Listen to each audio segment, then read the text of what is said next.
I'm very pleased to be introducing our panel today. We have three fantastic presenters to be exploring this, what's happening in contemporary documentary photojournalism and how we're engaging with these difficult questions of representation of others and audiences and how we get work seen. We have Naomi from the co-founder of Now You See Me Moria. I'm not going to read out their bios, by the way, because you can see those on the website. Pierre Turdman of the Disturb Collective, and Marcus Yam, the photojournalist from the Los Angeles Times, who is actually coming to us live from Ukraine. So going to be a really interesting discussion. They'll each speak for probably around 10 minutes, and then we'll have a chance for a moderated Q&A. With this Zoom webinar platform, I'm sure many of you are familiar. As the audience, you don't have the ability to ask questions on audio, but you can type them in to the Q&A box, and you can vote them up and down on popularity, apparently. But I will be curating those questions and probably bundling some together and trying to make some sense of them. So we'll come to that in the end. It should last around an hour, maybe a bit longer if we get into a really interesting and engaging debate. But I think thank you very much to the festival for organizing this. Thank you all very much for coming along, all those of you out there listening in. And thank you very much, obviously, to our guests for giving up their time to talk to us. And I hope this is going to be an interesting, stimulating discussion. So I'm going to hand over first to Naomi to start us off. So thank you very much.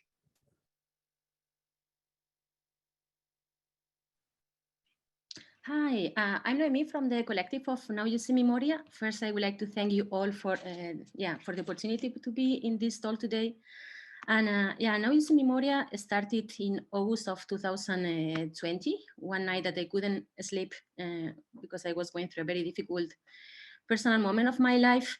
And then precisely one night that I was not able to sleep, I saw the first photos from Amir. That is the man that you can see right now in the screen. Amir, he's an Afghan refugee that by then he was living in the refugee camp in Moria, that is the biggest refugee camp in Europe, that before it used to have around 20,000 people in the island of Lesbos in Greece.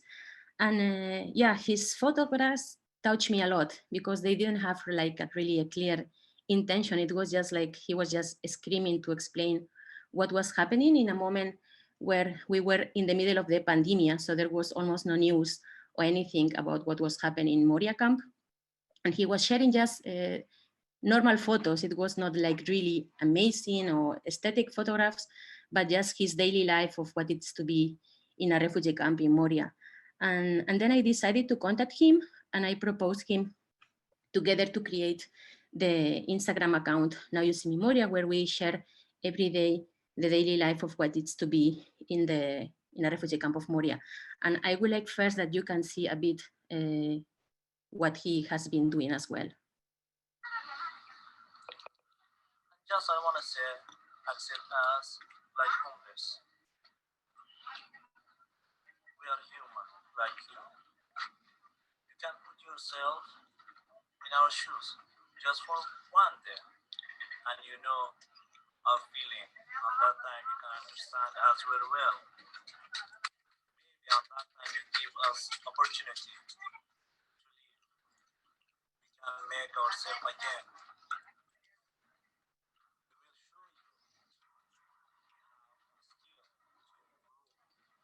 Can make your country beautiful with you. We can live together in your country, and also we can join in your country. Just you should give us opportunity, a chance. At that time we can prove ourselves to all of you. We are not bad. All of you is not bad. All of them is not the same. The families live here.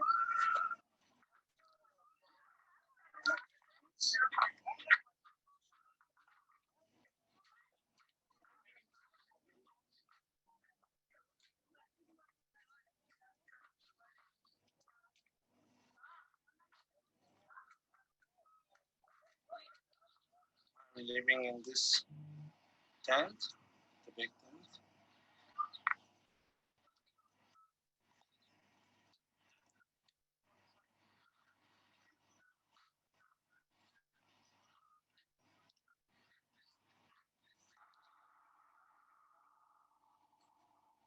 I'm living in am. And this is my bed. I sleep here.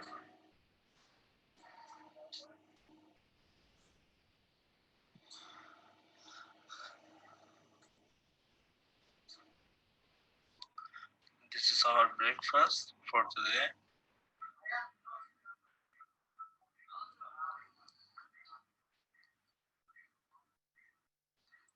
We have juice, cake, and cheese.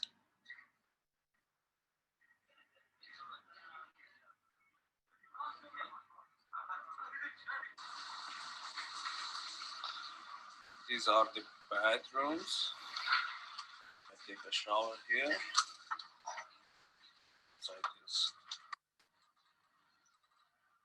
box.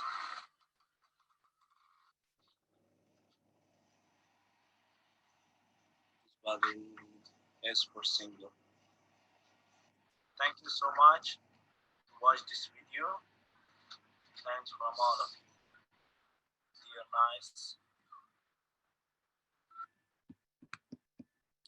Yeah, well, after 6 months of working with this Instagram account where you can check yourself how we share the daily life, and it's really different images, you know, it can be from when they are cooking, also how sometimes they are suffering the rain or the bad conditions and miserable conditions from the camp.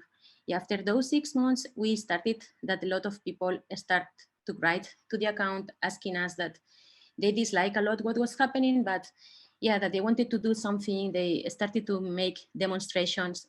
And that's when we had the idea of creating the poster campaign that we launched in St. Valentine's Days in 2021 to try to change the romantic idea of St. Valentine's to make it like a humane Valentine's Day. And then what we did is that we made an open call for graphic designers across Europe. And the idea was to create posters that are that are like a strong criticism with the migration policies that Europe is having right now.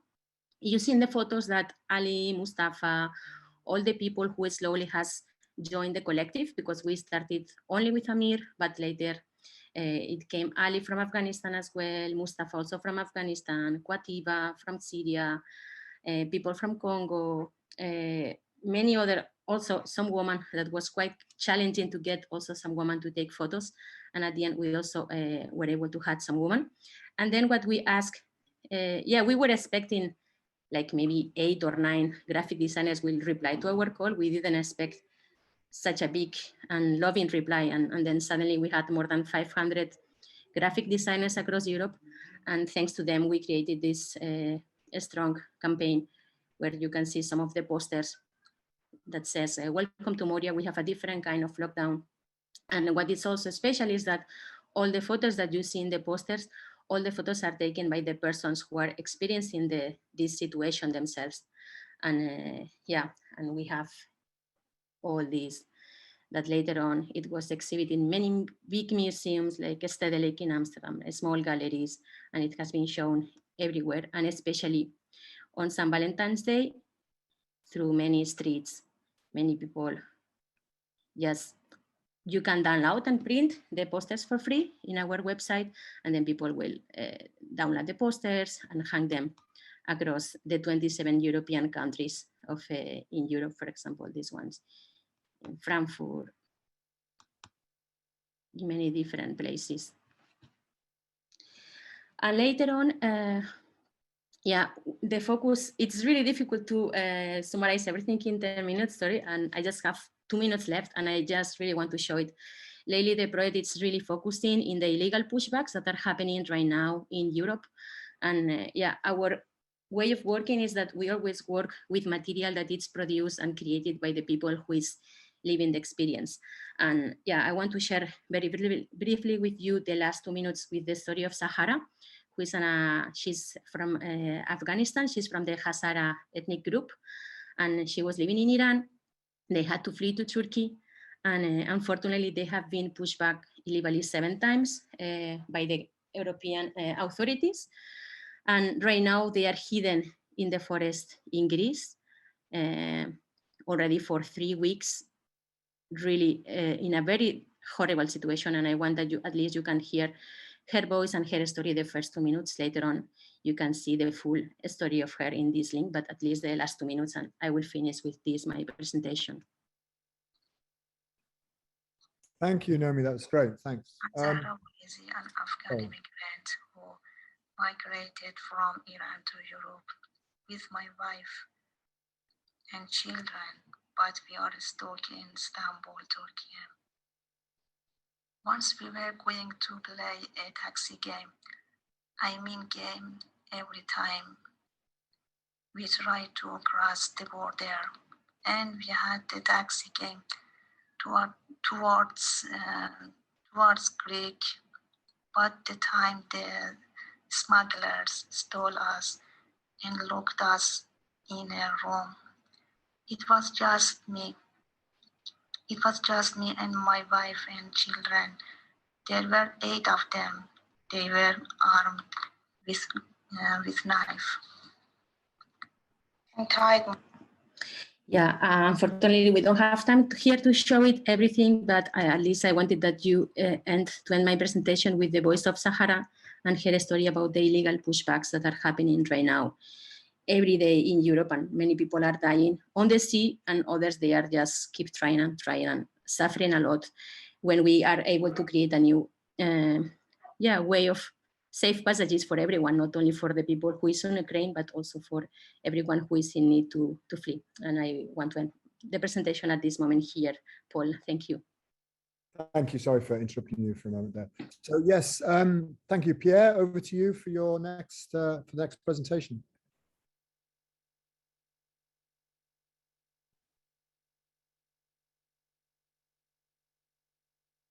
Pierre? I'm here. Can you hear me? Hello? Yes, we can. Yeah, great. The floor is yours. Hello all. My name is Pierre. I'm a photographer. I've been working for the last 15, 20 years for... sorry, doesn't work. I'm trying very hard.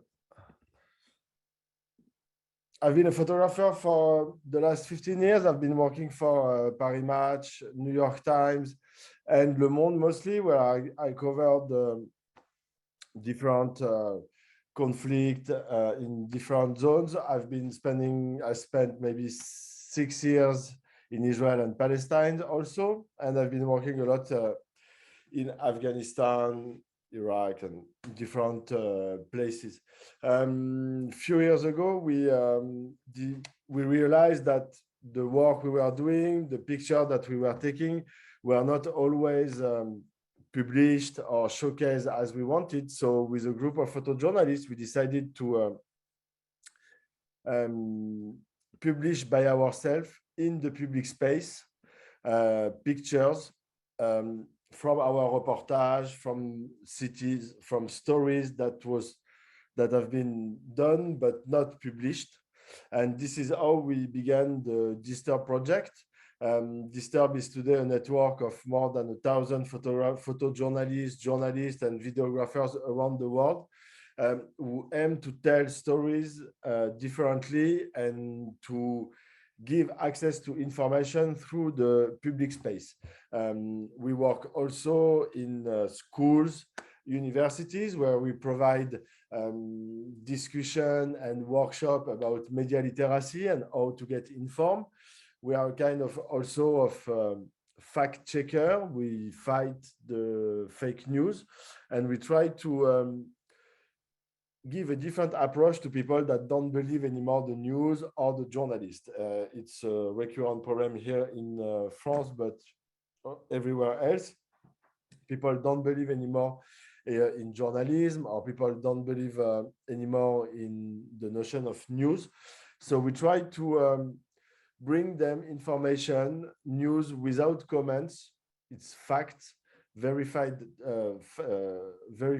fact that we provide on the street. We also do. We also showcase through thematics. Here it's Women Matter. It's a thematic that we began a few years ago that talk about women's rights in very different ways. And this is, for example, one of the past things that we did about it not a long time ago in Paris. The idea is again to inform differently, to bring back a kind of discussion with the people, the fact that we use the public space and that now people are calling us to come in the public space to talk about this thematic, to invite photographers to showcase their work on the walls, make us feel that we recreate some kind of relation with the audience, with a different audience. Also, the fact that we were working back then already for magazines that had their own audience was interesting, but today we build our own audience, and we are, in fact, in the capacity of going to find people that not necessarily use news or consume information. I'm going to try and show. This is in different spaces where we have been showcasing work. That's a collaboration, for example, with the United Nations about excision in New York. This is during our class workshop in school. In school, it's really interesting because we develop a website that I will show you right now. I don't know if you can see it. So this website is an open source for teachers where they register, they can have access to all the program, all the pedagogical program that we make from the pictures. They can also order posters that we can pass in the school that create discussion between the kids that have their workshop and the other kids that don't necessarily were present during the workshop. I'm going to try and show you a little video of what we do for education. So the educational program came from, hold on, is it working? Can you see, sorry, Paul, can you see my screen? Yeah, we're just seeing the picture here of somebody giving a talk to a group of students in front of us. That's what we're seeing. Okay, so that's not what I wanted to show. Gonna try and show you. So, for example, this is the latest work that we did with Oxfam in Belfast with the help of Michael. We really wanted to team up with Oxfam to meet the people facing the worst impact of climate change. We wanted to showcase stories, put in advance people, showing them in a different way. This is what you can see these days in the Botanic Garden in Belfast. Again, these collaborations are very important to us. First, because we are an NGO, and we are on the side also a creative studio that works for the UN or for ICRC mostly, but also this initiative that we are doing with people like Oxfam put us in kind of role of curators, of designers, and that allows us to experience and experiment new way to design and to occupy the public space, which is for us really important because, again, public space these days, sidewalks, streets are the biggest social network, and sometimes we don't use them anymore. We don't use them enough, and we wanted to, by reusing some codes of the fashion advertisement or product advertisement, to catch the attention of people in the street.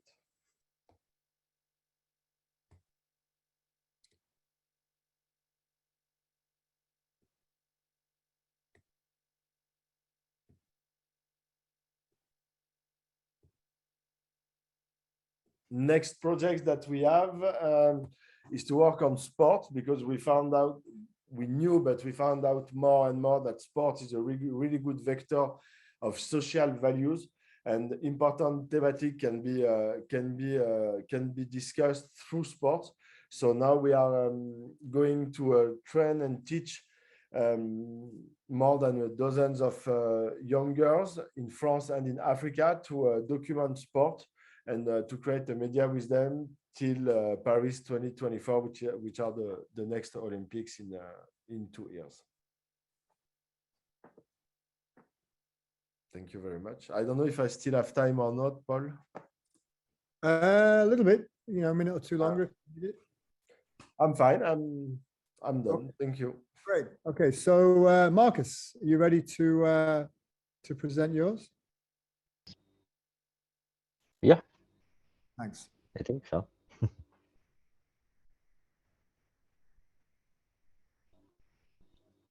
Okay. Hi, everyone. My name is Marcus Yam. I'm a photojournalist and correspondent with the Los Angeles Times. I've spent I'm pretty relatively new to this job and spent only like year and a half traveling for the company. But before that, I was based in California. Immigration stories. I'm going to show you some work here real quick, and this is the stuff. This is the body of work that was exhibited at the Belfast Photo Festival, also selected for it.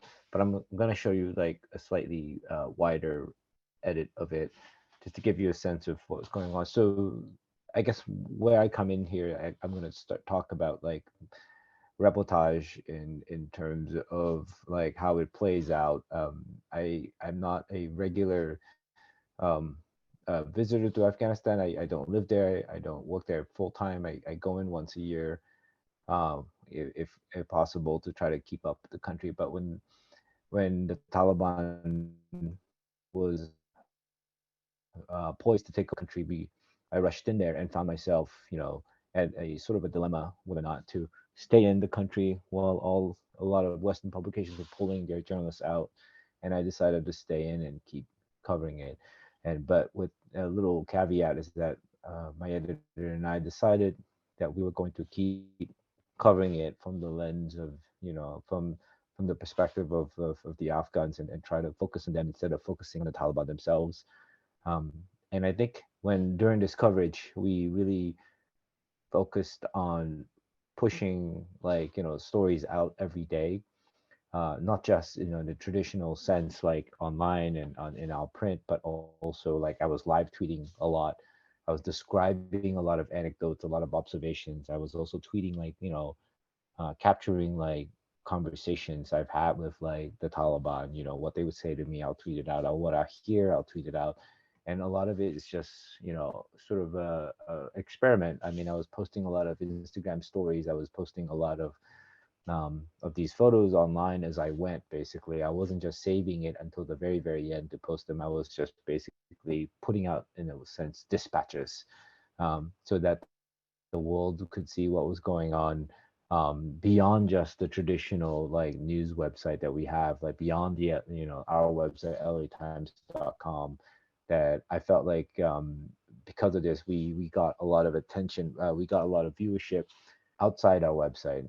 I saw, I kept track and stats and all that, and we saw numbers rose on Instagram. We saw numbers rose on Twitter. Just the amount of audiences that came in, just for the dispatches, and not just in pictures too, just little snippets here and there. So everything sort of kind of came together for this coverage, and I think it's a very tragic story. It's one that will stay with me for a long, long time to work to begin with, and it's now a lot more tougher. But I think for everybody else left there, I think we have a responsibility to keep going back pictures, but also in all kinds of mediums. I'm gonna keep talking here, but I think one of the things I've tried to focus on during my time there, I spent about 2 months during the fall staying in country, and I quickly realized that through a conversation I had with a manager of a business, her name is Sahar. she gave me the idea. I mean, she basically convinced me that, you know, the biggest losers of the fall of Afghanistan were women, and then I spent the next month or so venturing and working on these profiles of women that stayed behind, that have lost something in this fall. Here is Laila Haidari, who is a business owner, owns a very prominent cafe. And, you know, when the Taliban came, everything shut down. She lost her business, she lost her livelihood, but she's continuing to get back, and she's still there, and she's doing philanthropy work. She's still trying to donate food to the people that can't afford food. Um, and Afghanistan right now is in an economic spiral. Um, so people are selling everything they have, and the whole place is sort of a mess. I mean, you know, I don't. So as I said, I didn't try to focus on the Taliban very specifically, but I just thought, you know, the one image I had in the entire like series of photos focused on one Taliban, just partly because I was amazed at how much they treated him like a sort of like a rock star. It was kind of an odd scene. There's Halil Haqqani, one of the members of the Haqqani network. And you know, when I met him, I Googled him and I realized he was worth like $5 million in bounty, and this is a known U.S. terrorist, you know, who's about to take a government position in this new world. And we were present, you know, in the time of the fall, and this was also live tweeted as we went, when they ran in and took over the airport when the Americans left. And this is the image, I guess, that kind of solidified the role of reportage for me. It was that when these two journalists, Taki and Nemat here, were arrested for covering a women's rights rally, they were tortured by the Taliban, and they were essentially beat up and humiliated and and I told them what I wanted to do with it, and they agreed. And immediately, they showed they bared it all, and I think this image went everywhere. And I think it, you know, I wouldn't dare to say it changed anything, but I would dare to say it at least left an impression on people, uh, and realized that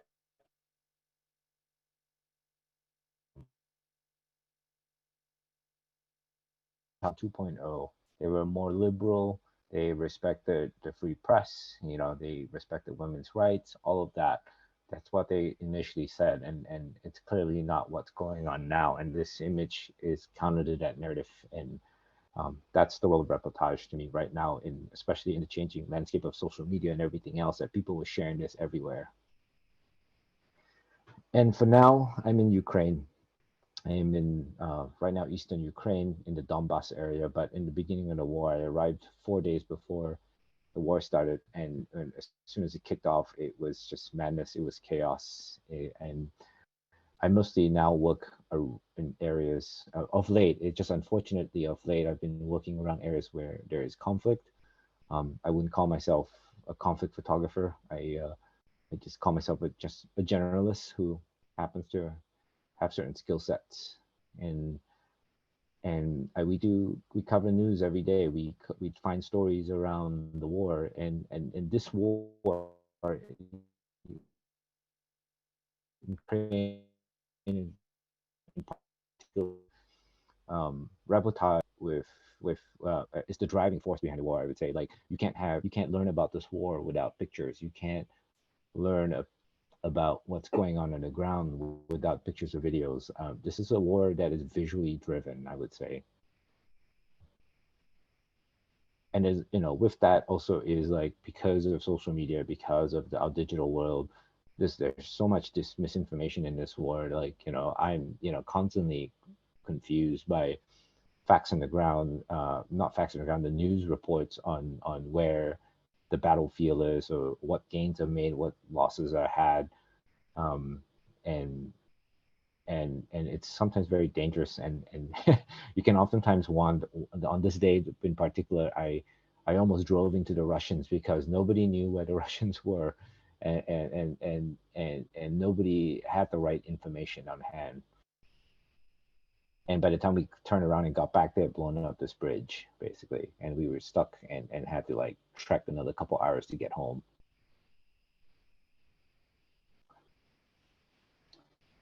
as I said, I mean, Afghanistan to Ukraine, images have kind of carved out the driving force to the narrative of how the world understood these coverages,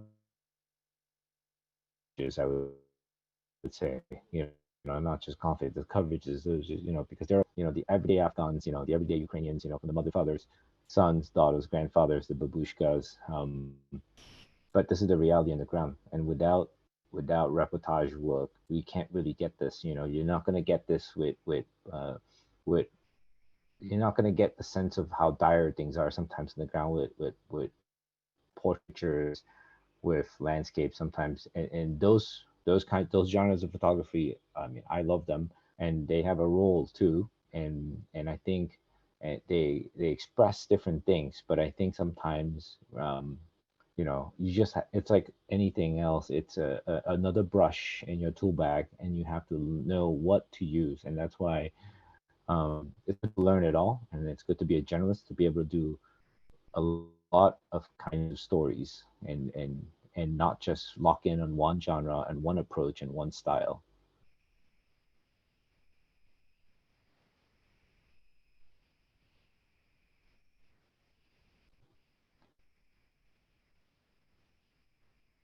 So I think I don't know how much time I have left. I think I may have talked too much. A couple of minutes if you want. Yeah. Or I think and this is also the one image that has captured the world on social media in such a weird way. I never thought much about this picture, and I made this, and I moved on, and I've gotten like hundreds, if not 1,000 emails. Like, it's just insane how much people cared about this dog, and I'm actually trying to see if I can track this dog down in Ukraine to get an updated photo of this. But like, the world went wild and couldn't stop writing and tweeting and posting Facebook, messages about this dog. And this is where reportage has a role. I mean, it moves people, right? And then, but yeah, I'm going to end on this image. I would say, war is gruesome, and the role of reportage is to bring it to light. And I think we've seen a lot of gory images of Ukraine already at this point, but I have a lot more, and I just didn't think it was like fair showing it and traumatizing too many people. But yeah, thank you so much for your time. Thanks. Great, thank you, everybody. So please do type questions into the questions Q&A box, and we can try to navigate those. People who maybe want to put your cameras on, Marcus, Pierre, and Naomi, and we can have a little bit of discussion while waiting for some questions to come in. So I was going to start with you, Marcus. I think all three of you have talked about this sort of changing relationship between the photographer, the subject, and the audience. And I think that's what I'd like to kind of explore a little bit with you to begin with. And Marcus, obviously you're using, you kind of multi-platform journalism yourself. It's not that your work is obviously being published in mainstream media, but you're also direct publishing to an audience through Twitter, Instagram. So I just wondered, in reflection, how do you find the interaction with people? I mean, obviously you just mentioned there with the dog on Facebook. Do you feel like it's something that's worthwhile in the sense of, do you feel like you're building a genuine audience of followers who are following you directly rather than being mediated through a publication like a newspaper or a magazine? And if so, how are you managing that? How you kind of, simply just in terms of time even? I mean, obviously, you're working extremely hard till very late in the morning with the time differences with LA. On top of that, you're also putting it out on your own transmission platforms. How's that interaction work, basically?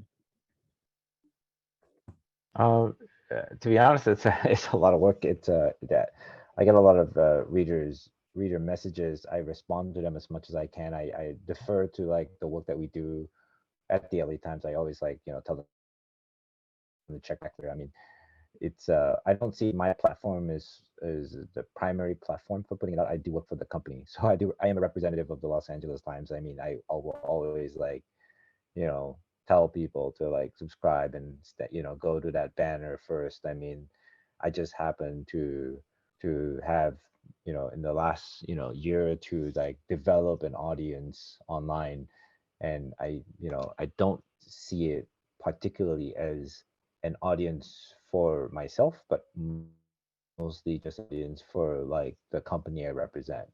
So I do try to like represent the stories or the pictures that I make and try to follow up. Like let's say for the dog, I mean, I'm trying to follow so we can do a story if we can, or if I've had a reader send me a flag one after he saw me photograph his house surrounded by fire, and we turned that into a story and we made that an LA Times special. You know what I mean? So it is still like I'm trying to find some synergy in those two, so that like I'm not my own like brand, even though I think inadvertently it might look like it from the outside. I still, I'm just trying to stay employed, man.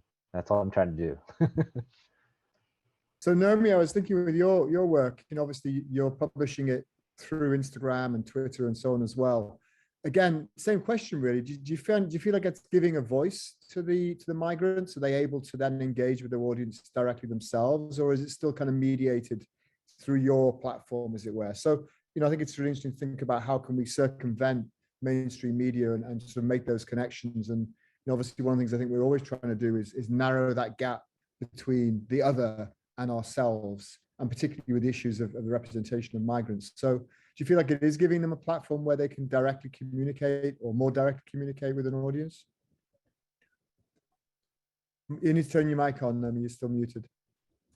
At least it's what it's what we really believe, because it's very different when they are portraying you, and a lot of times, even though they are trying to do it in a very nice way, a lot of times they are just creating stereotypes about how a migrant should look like, or then also that create a lot of expectations of how migrants should look like, and then people think all refugees should be poor, they should be suffering, and then they are always like victimized, and there is a little bit of danger always choosing photos where are played as victims, because of course they are in a really bad situation and miserable situation, and you should portray that they are suffering, but at the same time, because we are exposed to so many images of pain, at some point people don't react. For example, Marcus, people react to your photograph of the dog, because people felt empathy.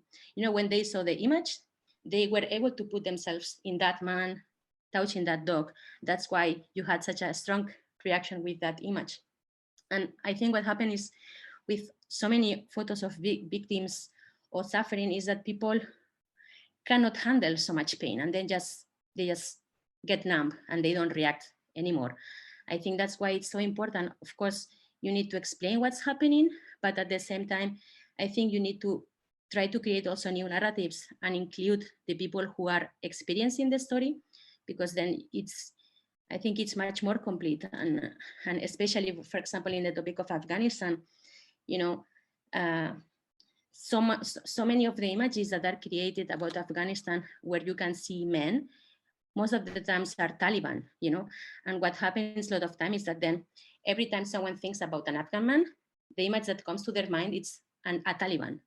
And that's something very dangerous, because then people, because they are not there, Marcus, they cannot see everything, they cannot understand everything, they just consume the image very fast, and then they start to associate a certain profile of Afghan man with a certain image of a Taliban, of a terrorist, or someone who is dangerous, and always this, only that like the Afghan women are the only ones who are suffering, when the Afghan men are extremely victims as well, but they are not perceived as victims. And I think big part it's how are portrayed by media.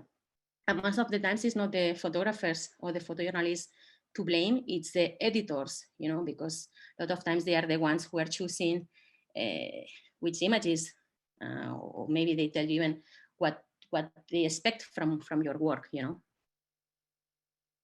That actually opens up very well to a question I wanted to ask Pierre, really, was you've gone for a sort of non-digital approach of, using the wall, the outdoor spaces. And I guess you're not therefore relying on editorial control of a publication. You've kind of taken over your own.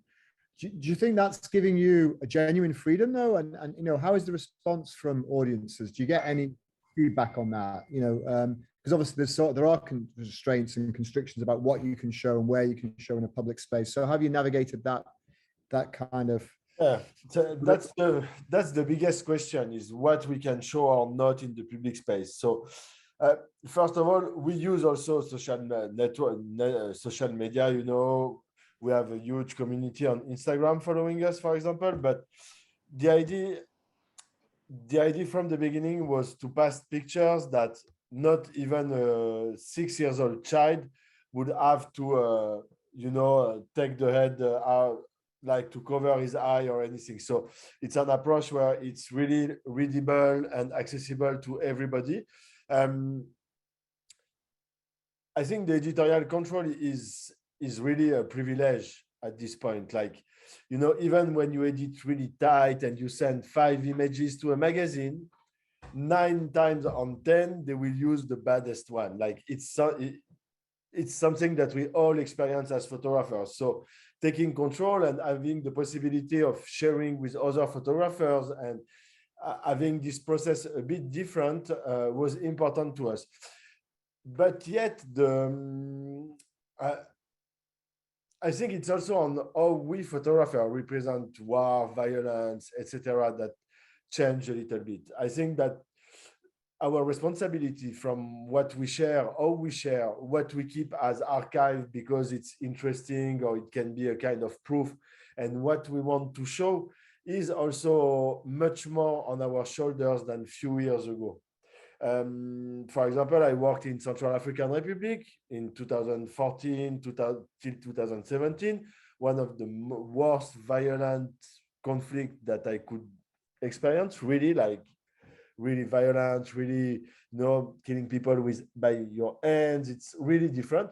And I choose to edit my pictures and to send them to Paris Match by knowing that if I don't really pay attention to what I send, they might misuse my images. So I prefer to censor myself sometime and keeping pictures to myself, because I know how it can be not really well used or not. So I think it's both work. But of course, yes, editors sometimes can make bad choice. But the idea of keeping the control and deciding what we show was putting us in a different position, more as editors or curators. And that's why we don't do it by ourselves, only 2 people taking decision, but it's always with Laurence Cornet, with our editorial director, and it's a kind of more discussion process. I want to follow as a follow-on question, because I noticed that the early campaigns were very much just the photograph and not really any context. But with what you seem to be showing in Belfast, you seem to be adding a little bit more context, a bit more of the story, and a little bit more of a kind of advocacy. Do you want to explain a little bit the thinking behind that shift? Yeah, the shift is that from the beginning, the fact that we post one picture with one caption on it was already giving context, but people were, it was not really catch-eyeing as much as we wanted. And we realized that putting facts, numbers, really short sentences, short statements work very well on this type of installation. And also we grew a little bit, we found a little bit more money. We managed to make all our project by ourselves, or being funded by people like the UN, the ICRC, or the French Ministry of Culture. But we kept that war reporter mentality, that is to how to manage and how to do things by yourself without waiting for anyone to help you. And so this is why now we are also using color in some ways, but color sometimes can be tricky, because if you use public space and streets with colors, sometimes people can misunderstand your message or think that you are doing advertisement. Here in the Botanical Garden, it was really nice because it was in the context, and also people knew from the beginning that it was a kind of statement. But yeah, it's also an approach that the way we design the posters, the way we use the art directors to create curation, even on small walls, make us grow to something that is more readable and accessible to more people.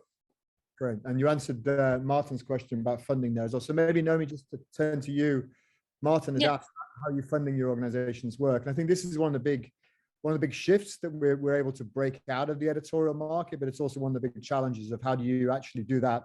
You know, how do you make a sustainable intervention, you know, to pay for these things? So how have you managed to find funding for the work you've been doing?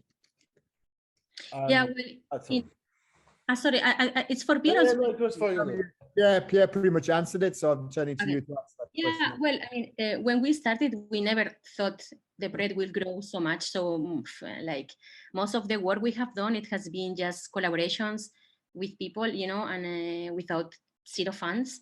You know, when we created the action book with all the posters and some of the images, we created a crowdfunding campaign, and then we were able to print a lot of books and action kits that have been sent to the people. And of course, then when we started having exhibitions in galleries and museums, then we have been able to collect money. And then what we have been doing is always sending money to the people who has been taking the photographs or the videos. And also sometimes it has been just support so that they can buy food or that they can buy internet cards. We are not still like a legal constitution. We are on the way because it's growing so much that at some point, there is many things we want to do. And unfortunately, at some point you need some funds to keep doing things, you know, but we did it with €0 just because we all trusted a lot what we were doing, and we felt the need for different reasons to do it. The people from the camp, because they needed to show what was happening. And in my case, because the father of my son, he's an Afghan refugee himself, so I'm very connected to Afghanistan and what it means to flee and what can happen to you afterwards. So for me, it's really personal. So I have a parallel job, and I was able to work so many hours in this project without thinking about being paid. Otherwise, it would have never happened. And later on, all the graphic designers and Bas Vroeg from Paradox and everyone, they just have work because they trusted the project as well. So please do type questions into the Q&A if you want to. Be very happy to feed them through to the participants. But Martin did ask a question of you, Marcus, which comes back to the work on Twitter, Instagram. Does the LA Times appreciate that in any sense more than just saying, oh, we're quite happy you're doing it? I mean, is there a sense where they see that as a valuable tool as well in terms of creating connections with audiences and viewers? I think so. I think it's more than a pat on the back. It's I sort of, in a weird way, come to represent the company and come to represent like the coverages that we do, and it's given photographers, if photographers and photojournalists, like, I think having audience engagement is actually a good thing. Having connect you directly. Something went wrong. Please try again. I'm sorry, my Siri just went off. Having the ability, readers having the ability to reach out and connect to images outside of the LA Times' platform.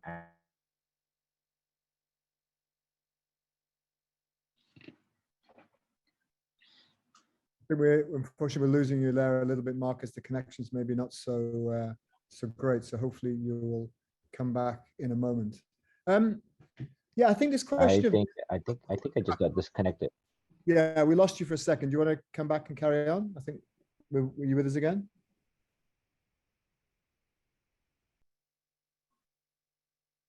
Marcus, are you with us? Yeah, I mean, I'll just make it short. I mean, I just think it's given us like the front seat of the coverages. It's given.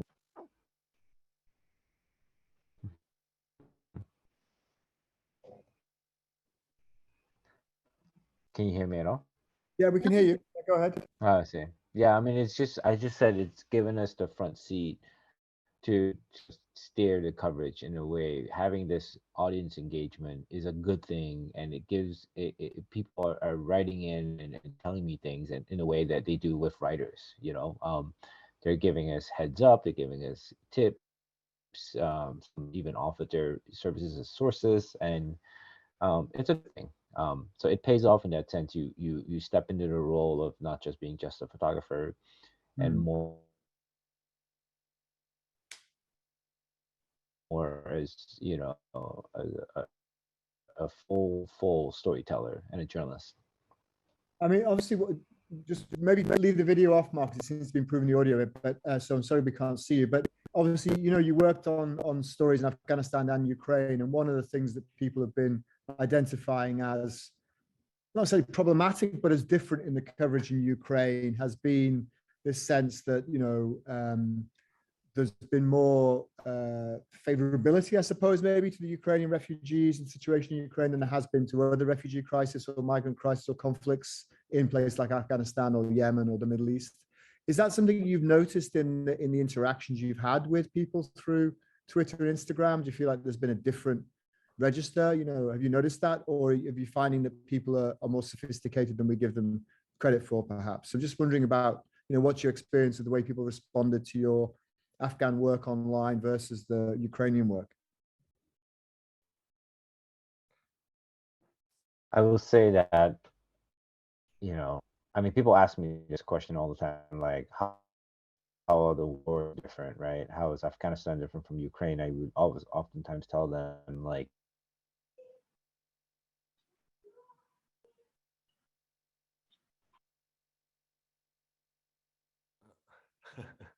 We lost you again, Marcus, and for you were just about to say, I always tell them, and then we lost the connection. That are probably above my pay grade. Coverage in Ukraine has had a global reach, more than the coverage in Afghanistan. That could be for many reasons. I mean, the war in Afghanistan has gone on for 20 years, and before that, there's a different war that swept through that country. So people maybe have seen like a lot of Afghanistan. Maybe they're tired. Maybe they're exhausted. The war in Ukraine is not that old. There was the 2014, and some say that 2014 war never. This war also has global impact in a way. It draws in audiences, and it draws in like countries and players, global players to the table. So that could be why there's more coverage. But I would say overall, I mean, having done both, I don't feel like there is a different interactions. I will say that, like,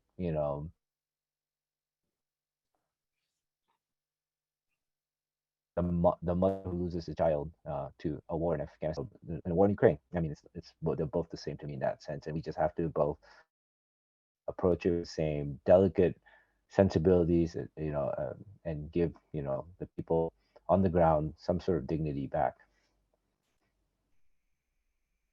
Thanks, Marcus. Pierre, is that have you found that difference in response? If you're showing pictures from Africa, Middle East, Europe. I mean, I don't know how much you did with Disturb around the COVID crisis, for example, but do you have a sense of how different images, different countries, stories? Yeah, definitely we create different reaction when we put Black people or migrants on the walls. Surprisingly, in France, we had problems with people, for example, from Tunisia or from Algeria that didn't want to see Egyptians or on their walls. So it was a kind of bit of like disappointing for us and a bit like we couldn't understand, but of course, right wing sometimes. But the reaction can be just to tear down the poster. We experienced that in Sarajevo, for example, where in one night the guys took down every single poster that we put up. Like 10 minutes after each one that we were putting, someone was coming and tearing down. But we realized really that sometimes the messenger and who will tell the story is important as the message. Yeah, but still we never had really like violent reactions or something like that. We never got fined neither.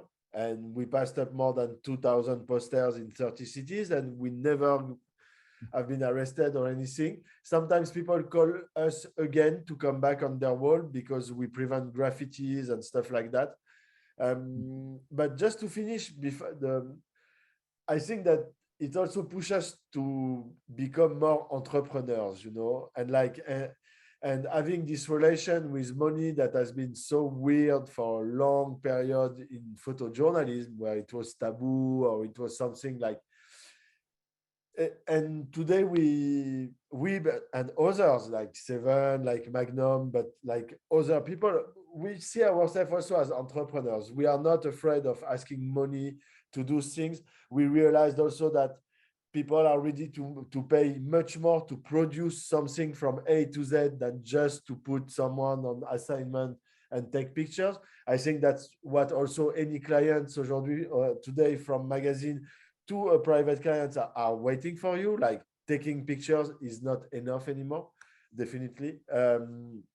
But yeah, the reaction are most of the time good.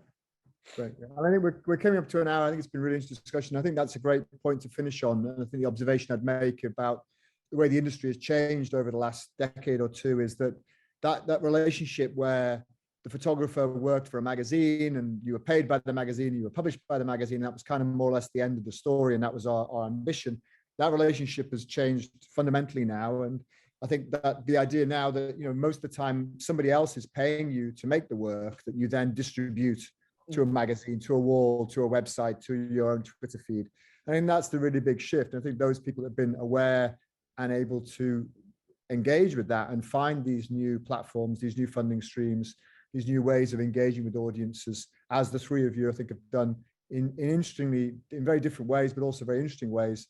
I think that's definitely the future. It does take a lot more entrepreneurial spirit, as you say, Pierre. But I think for those people that are able to do it, we've got so many more opportunities now to tell our stories, to get our stories out to audiences. And I think all three of you are really epitomizing that ability to speak to audiences much more directly without having to, obviously with Marcus, you still have your legacy media platform, but you're also using, digital social media, Naomi allowing the people in the pictures to tell their own stories, which is hugely important. And obviously Pierre finding this fantastic new canvas to engage with people. So thank you all very much. Thank you again. One thing very, very, very, because I couldn't say anything about the difference of how they have been treating different kind of refugees, and I think it's very important, but because I completely disagree, there has been a huge, huge, huge difference how they have been treating Ukrainian refugees towards Afghan refugees in this case. It's completely different, and it's only due to two different reasons, and one is Islamophobia and racism, and that's the only thing. I do agree. Yeah, it was quite extraordinary seeing people's comments at the beginning saying, "Oh, how can they be refugees? They've got cars and mobile phones." Well, Afghans have phones. And they are well educated. And here we had, people telling us, like, even far right politicians storytell themselves going to bring some refugees from the border because they are only women and they are European, and they are telling us, like, it's unbelievable the difference of treatment that got migrants and Ukrainians. Yeah.